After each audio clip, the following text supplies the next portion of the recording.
Hello नमस्कार दोस्तों, स्वागत है आपका आपके अपने YouTube चैनल सरकारी नौकरी में एक नए वीडियो के साथ। तो दोस्तों आज हम इस वीडियो में स्टेशन मास्टर की जॉब प्रोफाइल को लेकर बात करेंगे। दोस्तों हमने ऑलरेडी चीफ कमर्शियल कम टिकट सुपरवाइजर की जो जॉब प्रोफाइल है उसको लेकर के पूरा वीडियो बना दिया है, अच्छी तरह से पूरा डिटेल में समझा दिया है। आप हमारे चैनल पर विजिट कर उस वीडियो को आराम से देख सकते हैं।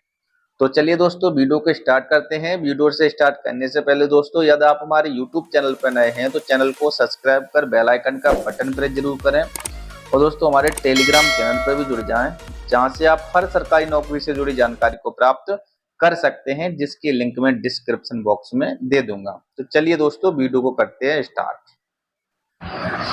तो दोस्तों स्टेशन मास्टर के इन सभी पॉइंटों पर चर्चा करेंगे। पहले चर्चा करेंगे सिलेक्शन प्रोसेस क्या रहने वाली है, इसकी कैसे सिलेक्शन होता है और सिलेक्शन के बाद जो ट्रेनिंग होती है ट्रेनिंग में क्या कराया जाता है और कितने दिन की ट्रेनिंग रहती है। फिर उसके बाद पोस्टिंग और ड्यूटी टाइम क्या रहता है और इनको क्या वर्क करना पड़ता है, क्या इनका वर्क होता है। और फिर चर्चा करेंगे इनको प्रमोशन कैसे मिलता है और कितने सालों में इनको प्रमोशन मिलेगा और कहां तक इनका प्रमोशन पहुंच सकता है। फिर हम बात करेंगे सैलरी को लेकर के और अलाउंसेस को लेकर, जो भी इनको सैलरी बनती है, क्या क्या अलाउंस मिलते हैं, उन सब के बारे में चर्चा करेंगे। और फिर लीव और ट्रांसफर के बारे में चर्चा करेंगे, इनको लीव कितनी मिलती हैं और इनका ट्रांसफर कैसे होता है और कितने साल में होता है और किस किस तरीके से ट्रांसफर हो सकता है। फिर इनकी फैसिलिटी के बारे में बात करेंगे, इनको क्या क्या फैसिलिटी मिलती है, इनको क्या रहने की सुविधा कैसी मिलती है, रेलवे पास क्या क्या मिलता है और हॉस्पिटल सुविधा वगैरह, इन सभी के बारे में चर्चा करेंगे। क्या यह जो जॉब जो है वो फीमेल के लिए कंफर्टेबल है या नहीं है, उसके बारे में चर्चा करेंगे। और दोस्तों रेलवे की सभी पोस्टों की जॉब प्रोफाइल देखने के लिए चैनल पर विजिट करें। कुछ पोस्टों की जॉब प्रोफाइल डाल दी है ऑलरेडी और जिनकी नहीं डली है उनकी आगे 1 2 3 4 दिन में सबकी ऑलरेडी हम डाल देंगे, कंटेंट हमने तैयार कर लिया है। तो चलिए दोस्तों अब बात करेंगे हम सिलेक्शन प्रोसेस के बारे में। तो दोस्तों चलिए बात करते हैं सिलेक्शन प्रोसेस के बारे में। इसकी सिलेक्शन प्रोसेस क्या रहती है उसके बारे में चर्चा करते हैं। दोस्तों ये लेवल 6 की नौकरी है और इसका जो ग्रेड पे है वो 4200 रुपए है और इसके लिए जो क्वालिफिकेशन मांगी जाती है वो ग्रेजुएशन होनी चाहिए। आपने किसी भी स्ट्रीम में की हो तो आप इस भर्ती के लिए फॉर्म फिलअप कर सकते हैं। और इसमें जो एज मांगी जाती है 18 से 33 साल मांगी जाती है, लेकिन इस बार जो एनटीपीसी की भर्ती निकल रही है उसमें एज 18 से 36 साल कर दी गई है, क्योंकि 3 साल की छूट जो कोविड पीरियड चला था उसके चलते यहाँ पे दी गई है। और जैसे ही आप फॉर्म भरते हो, फॉर्म के बाद क्या होता है, पहले सीबीटी फर्स्ट कराया जाता है, फिर उसके बाद सीबीटी 2 कराया जाता है, फिर उसके बाद सीबीएटी यानी कि कंप्यूटर बेस्ड एप्टीट्यूड टेस्ट, इसको साइको बोलते हैं। फिर उसके बाद डॉक्यूमेंट वेरिफिकेशन कराया जाता है, फिर उसके लिए मेडिकल के लिए बुलाया जाता है और मेडिकल के बाद मेरिट लिस्ट वहां पे बनती है। दोस्तों सीबीएटी यानी कि सीबीटी जो फर्स्ट होता है उसमें टोटल क्वेश्चनों की संख्या 100 होती है और प्रत्येक क्वेश्चन 1 नंबर का होता है। इस प्रकार पूरा जो पेपर होता है वो 100 मार्क का होता है और आपको जो टाइम मिलता है वो 90 मिनट का मिलता है।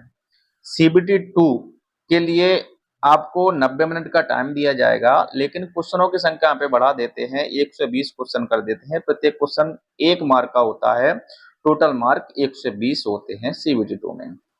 सीबीटी फर्स्ट और सीबीटी 2 में पास करने के बाद आपको सीबीएटी के लिए बुलाया जाता है। उसमें टाइम आपको 88 मिनट मिलता है और वहां पे टोटल क्वेश्चनों की संख्या 165 होती है। और इसमें जो मेडिकल स्टैंडर्ड मांगा जाता है वो A2 मांगा जाता है स्टेशन मास्टर की पोस्ट के लिए। जो मेरिट तैयार की जाती है वो सीबीटी 2 से 70% मार्क लिए जाते हैं और सीबीएटी से 30% मार्क को ऐड करके मेरिट लिस्ट को तैयार किया जाता है। इसमें जो सिलेबस होता है वो मैथ और रीजनिंग और जीके जीएस से क्वेश्चन सीबीटी फर्स्ट और सीबीटी 2 में पूछे जाते हैं और जो इसमें नेगेटिव मार्किंग रहती है वो 1/3 की नेगेटिव मार्किंग रहती है। चलिए अब बात कर लेते हैं ट्रेनिंग के बारे में। तो दोस्तों इसकी जो ट्रेनिंग होती है वो 60 दिन की ट्रेनिंग होती है और जो ट्रेनिंग इनकी कराई जाती है जोनल रेलवे ट्रेनिंग इंस्टीट्यूट में इनकी ट्रेनिंग कराई जाती है। और ट्रेनिंग आपको 2 भाषाओं में दी जाती है, हिंदी और इंग्लिश 2 भाषाओं में ट्रेनिंग आपको वहां पे कराई जाएगी। डेली जो ट्रेनिंग की क्लास लगेगी वो 8 घंटे की क्लास लगती है और 2 घंटे का वहां पे ब्रेक रेस्ट भी दिया जाता है और सुबह शाम 15-15 मिनट का ब्रेक भी दिया जाता है चाय के लिए। और संडे और एनएच को क्लास ऑफ रहती है, कोई क्लास नहीं लगती है। अगर आपको ट्रेनिंग के दौरान किसी भी प्रकार की छुट्टी चाहिए तो आपको वहां पे केवल सीएल मिलेगी, यानी कैजुअल लीव बोलते हैं इसको। और फिर उसके बाद आपका एग्जाम कराया जाएगा। एग्जाम हिंदी इंग्लिश दोनों भाषाओं में कराया जाएगा। जो भी भाषा आपको आती है उस भाषा में आप वहाँ पे एग्जाम दे सकते हो। और एग्जाम में क्लास रिलेटेड ही पूछा जाएगा, बाकी बाहर से कुछ नहीं पूछा जाता है। जब आप ट्रेनिंग वहां से कंप्लीट करके आते हो तो फिर उसके बाद 1 मंथ की लाइन ट्रेनिंग दी जाती है आपको स्टेशन पे। उसके बाद आपको कार्य संभाल दिया जाता है। अब ट्रेनिंग टाइम सैलरी की बात कर ले रहे हैं। ट्रेनिंग टाइम में इनको सैलरी में केवल बेसिक और डीए दिया जाता है और इसके अलावा कोई भी अलाउंस नहीं मिलते हैं।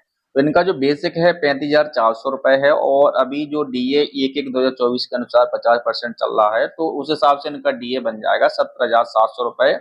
तो बेसिक प्लस डीए मिलाकर इनकी ट्रेनिंग टाइम की जो सैलरी बनेगी 53,100 रुपए बनने वाली है।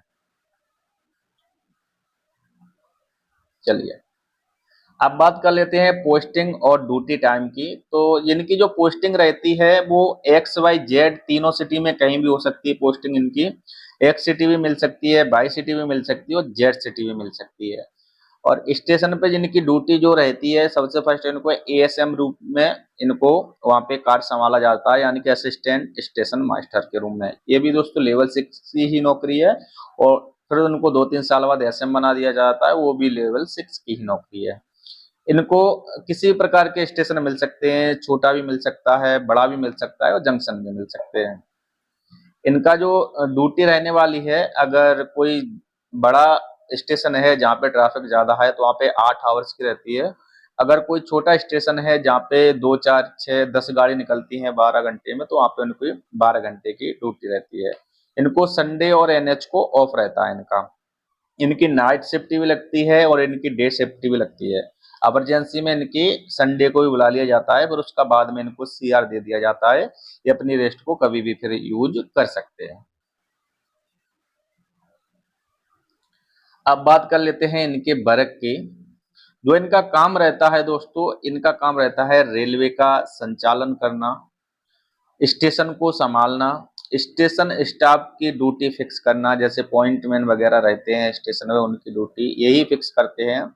और स्टेशन पर हुई आमदनी का विवरण रखना, जो भी स्टेशन पे जो आमदनी होती है टिकट वगैरह की उसका ये विवरण रखते हैं।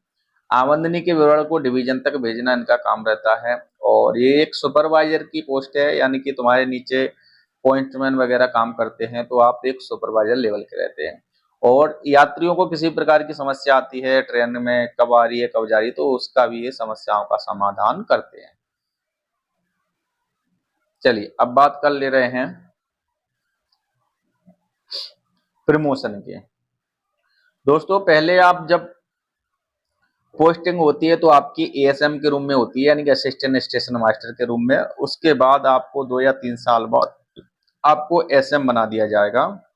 ये दोनों ही पोस्ट हैं वो लेवल 6 की पोस्ट हैं। पहले एसएम में भर्ती होती है आपकी, फिर उसके बाद एसएम बना दिया जाता है। फिर एसएम से आपको एसएस यानी कि स्टेशन सुपरिटेंडेंट बनने में आपको कम से कम 8 साल का समय लग सकता है, 8 या 9 साल का। उसके बाद आप एओएम बनते हैं, उसके बाद डीओएम बनते हैं, उसके बाद सीनियर डीओएम बनते हैं। ये दोस्तों ये ऊपर की पोस्ट हैं, ये यहाँ से गजेटेड लेवल की पोस्ट हैं। और ये जो पोस्ट हैं ज्यादातर तो यूपीएससी लेवल से भरी जाती है ऊपर की पोस्ट। और अगर आपकी सर्विस बचती है तो आप जीडीसी एलडीसी एग्जाम दे करके इस पोस्ट तक पहुंच सकते हो। बात कर लेते हैं दोस्तों इनकी सैलरी के बारे में। देखिए इनका जो लेवल 6 है ग्रेड पे कितना है इनका 4200 रुपए है और बेसिक पे इनका कितना है 35,400 रुपए है। और इनको जो डीए मिलता है वो 1/1/24 के अनुसार यानी कि 17,700 रुपए मिलता है। और इनको एचआरए अलाउंस मिलता है, यानी कि हाउस रेंट अलाउंस।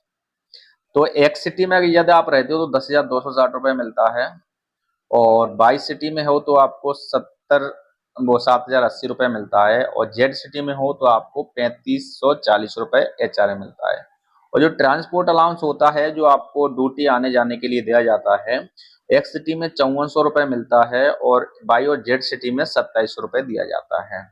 आपको टीए यानी कि यदि आप अपने जो आपका मेन ऑफिस है यानी कि स्टेशन है वहां से यदि आप 8 किलोमीटर अधिक दूरी के बाद दूसरे स्टेशन पर जैसे ड्यूटी लगती है तो वहां के लिए आपको पर डे 1000 रुपये टीए के रूम में दिया जाता है। और उसके बाद आपका जो एनपीएस कटता है वो 10% के हिसाब से वो 5310 रुपये एनपीएस काटा जाता है।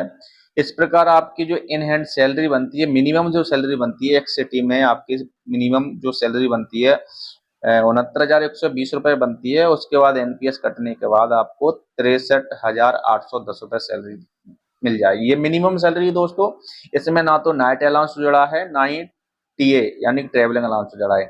यदि आप नाइट ड्यूटी तो दोस्तों लगती है, नाइट ड्यूटी करते हो और ट्रेवलिंग अलाउंस यानी कि दूसरे भी स्टेशन पे आपकी ड्यूटी लग जाएगी तो आपकी सैलरी यहाँ पे एक सिटी में मिनिमम आप मान सकते हो कि एनपीएस वगैरह काट कूट के 70-75 हजार तक यहाँ पे पहुंच सकती है। और दोस्तों बाई सिटी में आपका ग्रॉस सैलरी जो बनती है 62,880 रुपये बनती है और जो नेट पे है एनपीएस कटने के बाद मिनिमम सैलरी 57,570 रुपये बनती है। जेड सिटी में आपकी सैलरी है जो ग्रॉस सैलरी है वो 59,340 रुपये बनती है और एनपीएस काटने के बाद आपकी नेट सैलरी 54,030 बनती है। मिनिमम सैलरी दोस्तों यहाँ पे ना तो नाइट अलाउंस और ना ट्रेवलिंग अलाउंस किसी प्रकार का अलाउंस नहीं जोड़ा गया है। अगर आप इनमें कम से कम 15-15 हजार रुपये और जोड़ सकते हो नाइट और ट्रेवलिंग अलाउंस मिला करके तो आपकी सैलरी अच्छी खासी बन जाएगी स्टेशन मास्टर की पोस्ट पर। अब बात कर लेते हैं इसमें जो लीव का क्या सिस्टम रहता है। तो दोस्तों इसमें जो एलएपी होती हैं 30 एलएपी पर ईयर दी जाती हैं। लीव ऑन एवरेज पे इसका मतलब होता है। और जो एलएचएपी होती है इनको सिक भी बोलते हैं, इनको लीव ऑन हाफ एवरेज पे और इनको एक साल में 20 दी जाती हैं। तो इनको 20 यानी कि 20 दी जाती है इनको, इनका 20 यानी कि हाफ हाफ होती है ये, तो इनको टोटल जोड़ो तो 10 दिन की ये फुल बन जाती हैं। और इनको सीएल जो मिलती है कैजुअल लीव वो 10 मिलती हैं पर ईयर। और इनको 16 नेशनल हॉलीडे होते हैं पर किसी स्टेट में और डिवीजन में लोकल एरिया में अलग अलग रहते हैं तो वहां पे इनको कम ज्यादा भी हॉलीडे मिल जाते हैं।